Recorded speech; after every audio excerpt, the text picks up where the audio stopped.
عرض کرتا، لیکن وقت بالکل مختصر ہے، اس لیے اس کو چھوڑتا ہوں اور میں احادیث طیبات کی طرف آتا ہوں۔ آقا علیہ الصلوۃ والسلام کے فرامین ہیں۔ آقا علیہ الصلوۃ والسلام نے ارشاد فرمایا، لو انکم کنتم توکلون علی اللہ حق توکلہ، فرمایا اگر تم اللہ پر ایسے بھروسہ کرو جیسے اس پر بھروسہ کرنے کا حق ہے تو اللہ رب العزت لرزقتم کما ترزق الطیر، اللہ رب العزت تمہیں ایسے رزق دے گا جیسے پرندوں کو رزق دیتا ہے۔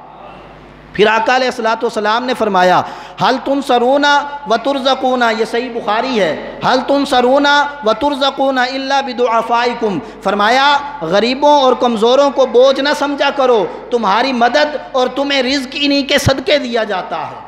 پھر آقا علیہ الصلوۃ والسلام نے فرمایا، صحیح مسلم حدیث نمبر 7440 ہے، حضرت ابو ہریرہ روایت کرتے ہیں، آقا علیہ الصلوۃ والسلام نے اللہ سے دعا کی، اللہم اجعل رزق آل محمد قوتا، یا اللہ آل محمد صلی اللہ علیہ وسلم کا رزق اتنا کر دے کہ بس ہماری ضرورت پوری ہو جایا کرے، بس کھانا پورا ہو جایا کرے، نہ اتنا زیادہ دے کہ فکروں میں رہیں، نہ اتنا کم دے کہ ہم پریشانی کا شکار ہوں۔ یہ آقا علیہ الصلوۃ والسلام کی دعا مبارک ہوا کرتی تھی۔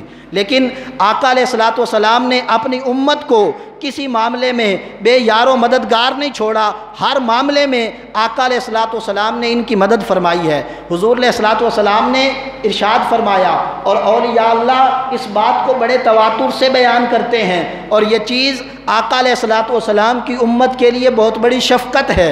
حضور علیہ الصلوۃ والسلام کی تعلیمات میں ہے، اگر کوئی بندہ اشراق کی نماز جو فجر کی نماز کے بعد سورج طلوع ہونے کے 20 منٹ بعد ادا کی جاتی ہے، دو کر کے 4 رکعتیں، پہلی 2 رکعتیں لمبی زندگی کے لیے اور اگلی 2 رکعتیں رزق کی وسعت کے لیے پڑھے، اللہ رب العزت اسے اتنا رزق دیتا ہے کہ کوشش کرنے والا، سارا دن کمانے والا اتنا کما کے گھر نہیں لاتا جتنا اللہ اس کے گھر بغیر محنت کے بھیج دیتا ہے۔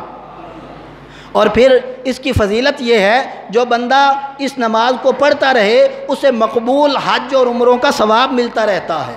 اور پھر آقا علیہ الصلوۃ والسلام نے ارشاد فرمایا کلمتان، یہ صحیح بخاری کی آخری حدیث ہے، فرمایا کلمتان خفیفتان علی اللسان، فرمایا 2 باتیں میں تمہیں بتانے لگا ہوں اور وہ باتیں زبان پر بڑی ہلکی ہیں، بڑی آسانی سے ادا ہو جاتی ہیں، لیکن فرمایا ثقیلتان فی المیزان، فرمایا میزان میں ان کا وزن اتنا زیادہ ہے کہ زمین و آسمان ایک پلڑے میں رکھ دو اور دوسرے پلڑے میں ان کلمات کا وزن کرو تو یہ ان کی نیکیاں زمین و آسمان سے زیادہ ہوں گی۔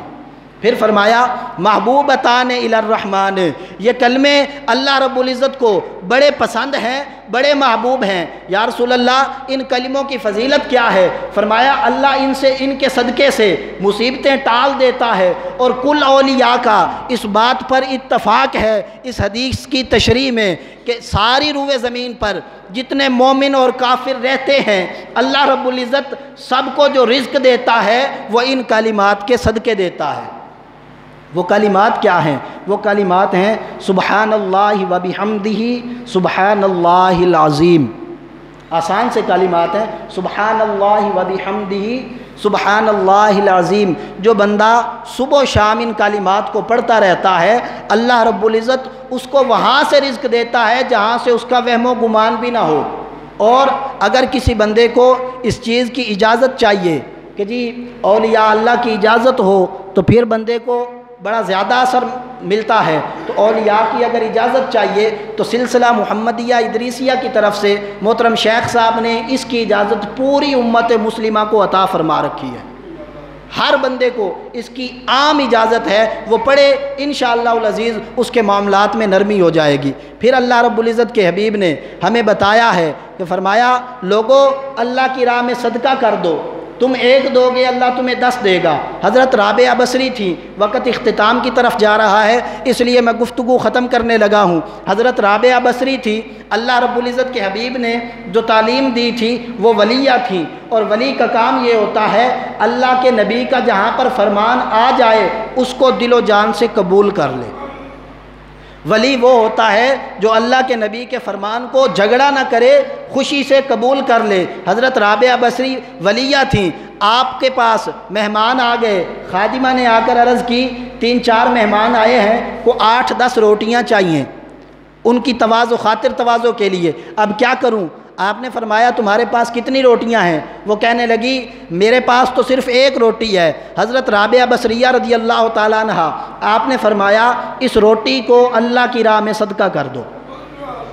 اس اللہ کی بندی نے وہ روٹی صدقہ کر دی۔ تھوڑی دیر بعد دروازے پر دستک ہوئی، پوچھا کون ہے؟ اس نے کہا ایک خادم ہوں کسی آقا کا، اس آقا نے آپ کے پاس بھیجا ہے کہ میں آپ کو کچھ دے آؤں۔